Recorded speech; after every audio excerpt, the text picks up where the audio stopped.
So in this second part, we're going to start thinking about communication and conversation and what to say when.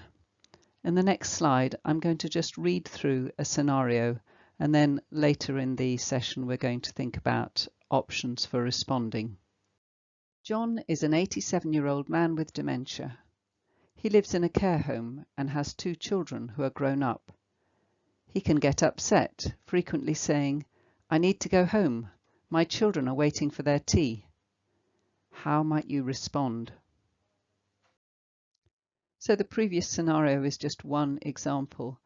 Some of the things that can happen when a person is disorientated and has significant memory impairment is that they may say things that you know aren't right. They may accuse you or other people of things, typically stealing or hiding things that they can't find. They may be determined to do something that they used to do in the past because at that particular moment they're on the wrong page of their photograph album of memories. Similarly, they may want to see someone from their past, or, as in the previous example, ask to go home when they are in their home or in the place that they're living now.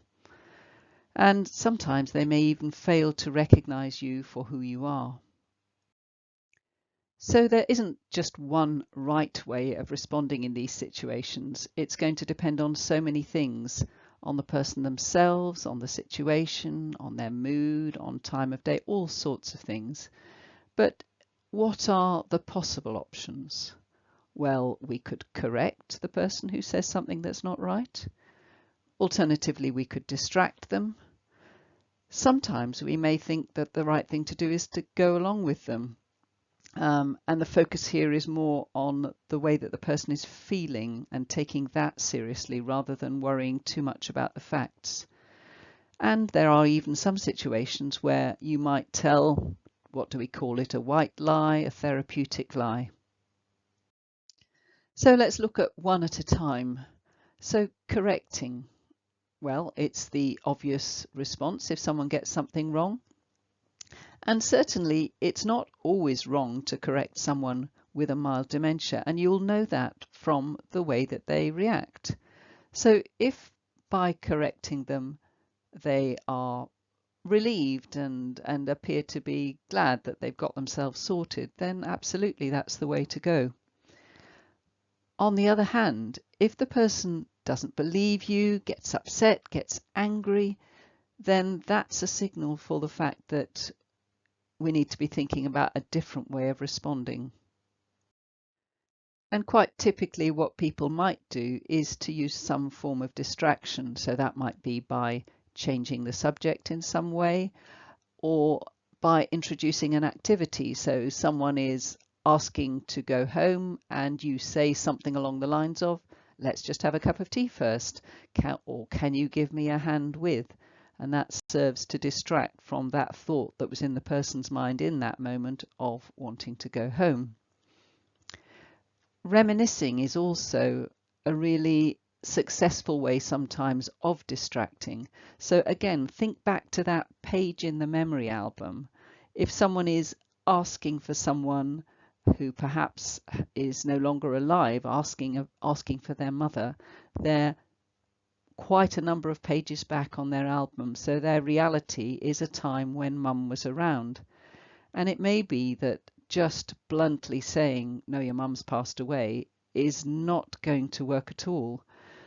But perhaps some sort of reminiscence rather than directly answering the question. So to "Where's mum?" instead of saying "Mum's not here," you could say, "I remember you told me that your mum liked dancing," and lead into some sort of discussion, some sort of reminiscence about mum. That serves the purpose of allowing the person to chat about what's actually in their mind at the time, as well as distracting from the question. This next one, the going along with approach, is perhaps a little less straightforward to get to grips with. Sometimes you'll find that distraction isn't working, that the person has a very fixed idea in mind, and somehow they need to be taken seriously, although you know that the facts aren't right. Their feelings are very clearly linked to what they believe is real. And so, to argue with their reality in that moment doesn't go down well. The expression think connect instead of correct is quite a good way of remembering the going along with approach. So in this example, to someone who's accusing you, you've stolen my watch. Obviously, every instinct is to say, no, I haven't. But the going along with response ignores the rights and wrongs of the statement and makes how that person is feeling in that moment the focus. I can see you're upset.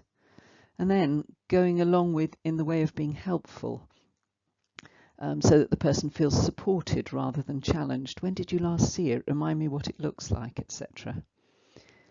Being listened to and supported can then help to calm the person to the point when you can begin to use distraction in the form of reminiscence to start talking about the person's career and to lead them away from that focus of what they think has happened in that moment.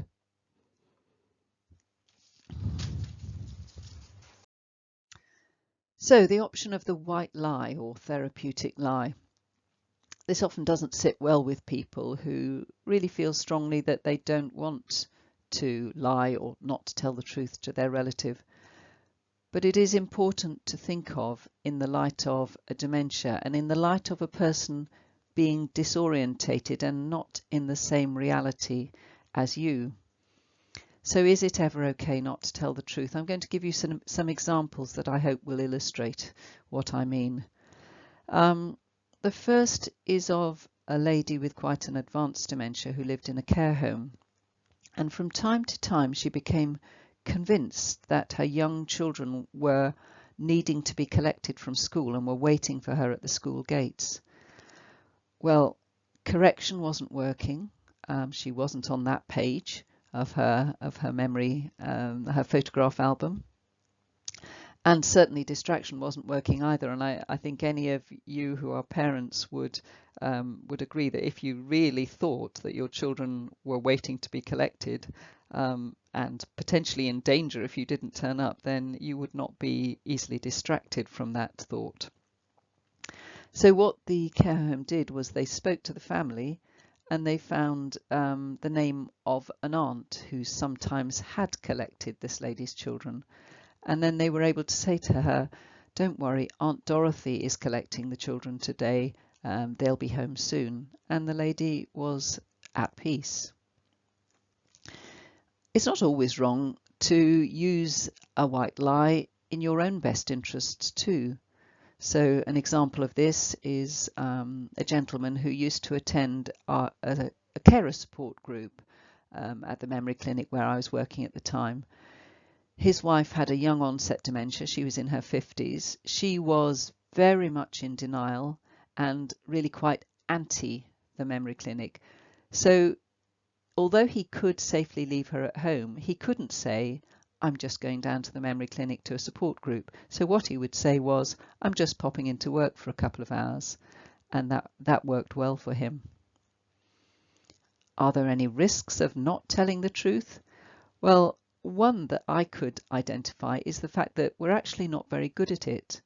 And if the person picks up from our body language that actually we're not being honest with them, that is going to cause problems too. Again, another example of that was a lady who came to an understanding dementia course. Her husband only had a mild dementia and she was quite happy that he was at home on his own. But she wasn't quite sure whether she should tell him where she was going. So instead of saying, I'm going to an understanding dementia course, she said, oh, I'm going to one of my ladies' groups. And he could tell from the way she said it that that wasn't true. And then he was unhappy with her going.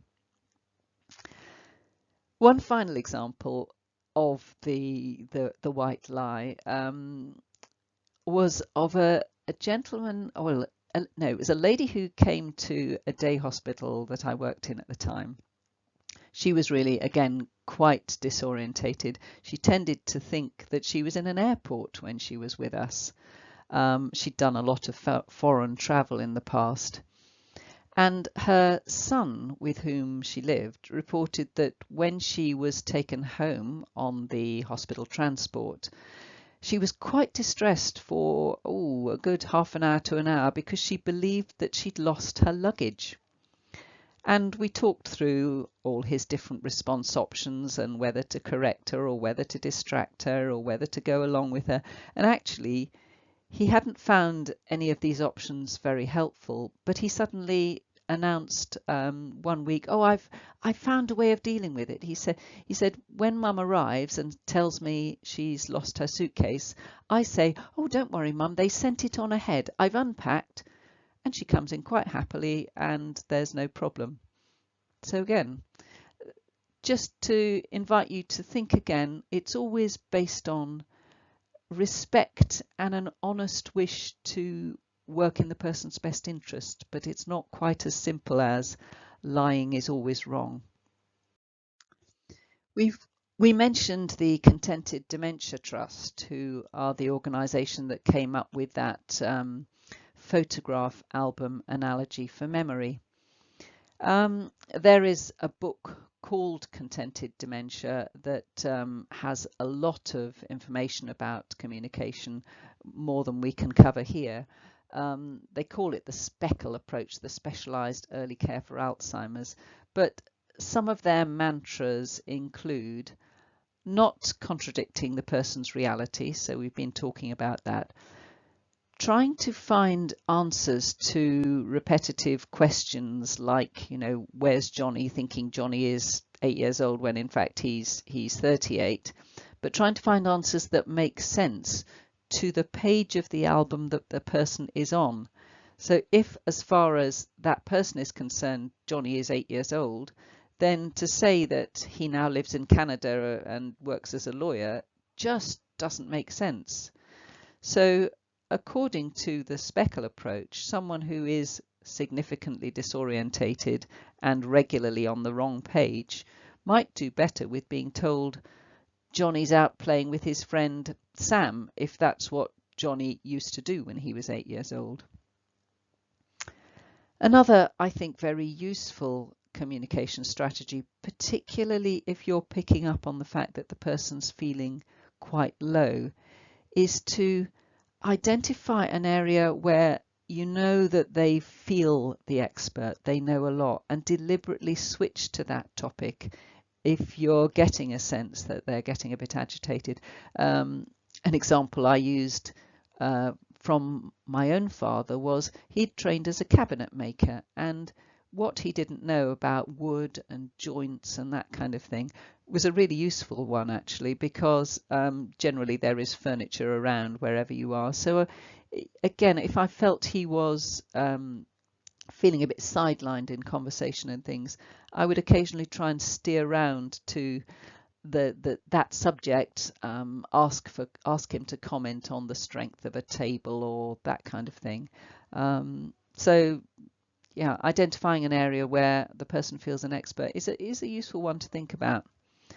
Yeah, and just create links between the past memories to create a world that makes sense to the person. What they mean by that is, if you're trying to occupy someone and, for example, they were a secretary, then, for them to have access to pens and pads and paper and etc., to feel purposeful. We're talking here about someone with a more advanced dementia. You'll see that link there.